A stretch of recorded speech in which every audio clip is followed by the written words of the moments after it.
ಅವತ್ತಿನ ಕಾಲದಲ್ಲೇ ಮಹಾಸಮುದ್ರವನ್ನೇ ಹಾರಿ ದಾಡ್ದವನವನು.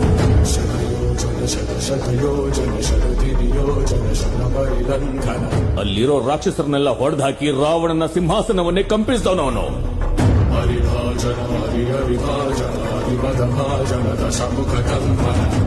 ಚಿಕ್ಕ ಬೆಂಕಿಯಿಂದನೇ ಇಡೀ ಲಂಕಾ ನಗರವನ್ನೇ ಸುಟ್ಟಾಕ್ದವನವನು.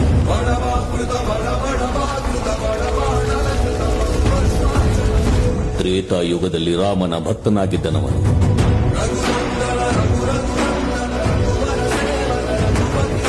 ದ್ವಾಪರ ಯುಗದಲ್ಲಿ ಕೃಷ್ಣ ಅರ್ಜುನರ ರಥದ ಮೇಲೆ ಕೂತು ಗರ್ಜಿಸೋನವನು.